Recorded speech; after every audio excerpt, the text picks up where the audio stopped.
வணக்கம். இன்றைக்கி உங்களை சொல்ல போகிற சீரியஸ் என்னன்னு சொல்லி பார்த்தீங்கன்னா தலைமைச் செயலகம். இதை யார் டேரக்ட் பண்ணியிருக்காருன்னா வசந்தபாலன் டேரக்ட் பண்ணியிருக்காரு.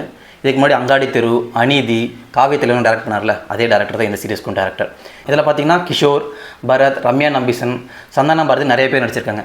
இந்த சீரிஸோட கதை என்ன, பார்க்கலாமா வேணாமா, இது எங்கெல்லாம் ட்ராவல் ஆகுதுன்னு ஸ்பாயில் பண்ணாமல் சொல்கிறேன். வீடியோ ஃபுல்லாக பாருங்கள். இந்த வீடியோக்குள்ளே போகிறதுக்கு முன்னாடி நம்ம சேனல் சப்ஸ்கிரைப் பண்ணாதீங்கன்னா சப்ஸ்கிரைப் பண்ணிங்கன்னா நம்ம வீடியோக்குள்ளே போகலாம். ஃபஸ்ட்டு இந்த சீரியஸோட அவுட்லைன் சொல்லிடுறேன். ஜார்க்கண்டில் ஒரு பொண்ணு மல்டிபிள் மர்டர் பண்ணுது. அதே டைமில் தமிழ்நாட்டில் சிஎம்மாக இருக்க கிஷோர் மேலே ஒரு ஊழல் வழக்கு கேஸ் போடுறாங்க. இது 2 ட்ராக்காக பிரிச்சுக்கலாம். அந்த ட்ராக்கில் பார்த்தீங்கன்னா அந்த பொண்ணோட பேக் ஸ்டோரி என்ன, ஏன் மர்டர் பண்ணிச்சு, அந்த பொண்ணை கண்டுபிடிச்சாங்களா இல்லையாங்கிற இன்வெஸ்டிகேஷன் ஒரு ட்ராக்கு.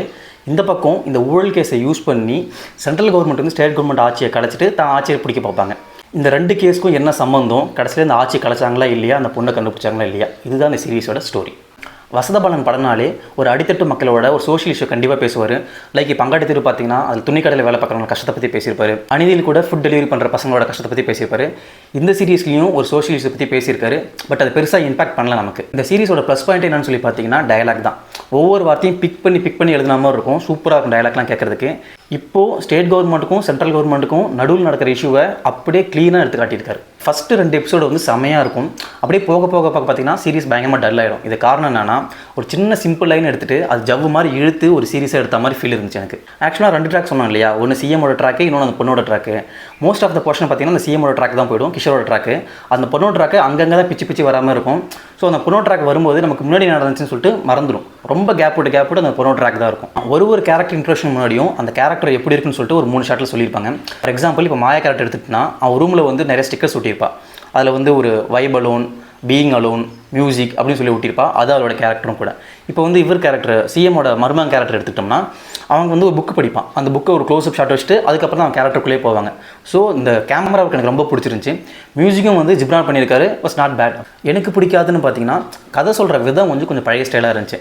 எக்ஸாம்பிள் சொல்லணும், நிறைய மெட்டாஃபர் யூஸ் பண்ணியிருப்பார். ஒரு சீனில் வந்து இன்வெஸ்டிகேஷன் போய்ட்டு இருக்கும்போது பக்கத்தில் ஒருத்தர் வந்து மீன் பிடிச்சிருப்பான் வலை போட்டு. அந்த இன்வெஸ்டிகேஷனில் ஒரு குழு கிடைக்கும் போது அந்த மீனில் வந்து அந்த வலையில் வந்து ஒரு மீன் மாட்டும். இதெல்லாம் வந்து பழைய மெட்டாஃபர். கேபி சார் படங்கள்லாம் நிறையா இருக்கும். இந்தமாரி மெட்டாஃபர் சீரிஸ் ஃபுல்லாக நிறையா வந்துகிட்டே இருக்கும். நீங்கள் நோட் பண்ணிங்கன்னா பார்த்துட்டே வரலாம். அது மட்டும் இல்லாமல் நிறைய லூப் ஹோல்ஸ் இருக்கும் சீரிஸில். எப்படி சொல்லலாம்னா, ஒரு ஷூட் அவுட் நடக்கும்.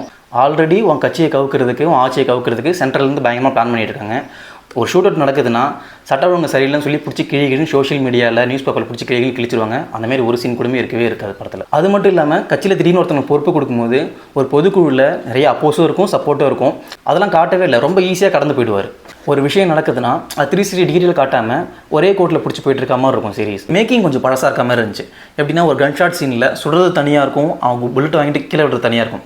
தனித்தனியாக எடுத்து 2 மெர்ஜ் பண்ணது நம்ம கரெக்டாக தெரியும். அப்படி இதை விட பங்கமான சீன்னா ஒரு புல்லட் ஒருத்தனுக்கு இங்கே பாஞ்சிரும். புல்லட் போயிட்டு 10 செகண்ட் கழிச்சு டைலாக் பேசிட்டு அதுக்கப்புறம் கீழே விழுவா. இதெல்லாம் பழைய ஸ்டைலு. அது இன்னும் வச்சிருப்பாரு.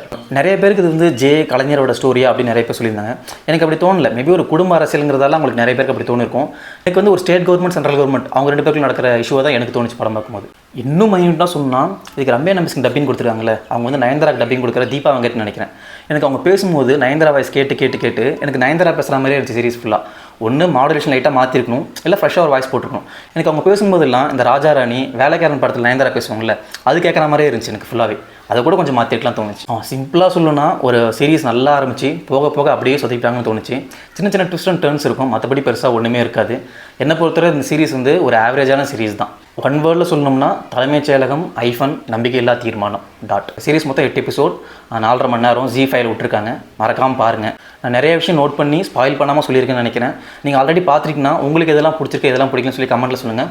இந்த வீடியோ பிடிச்சிருந்துச்சுன்னா லைக் பண்ணுங்கள், சப்ஸ்கிரைப் பண்ணுங்கள், உங்கள் ஃப்ரெண்ட்ஸ்க்கு ஷேர் பண்ணுங்கள். இன்னொரு நல்ல சீரிஸோ நல்ல மூவி பார்த்துட்டு வந்து உங்களை அடுத்த வீடியோவில் பார்க்குறேன். Until then, bye from No Spoiler. Cheers.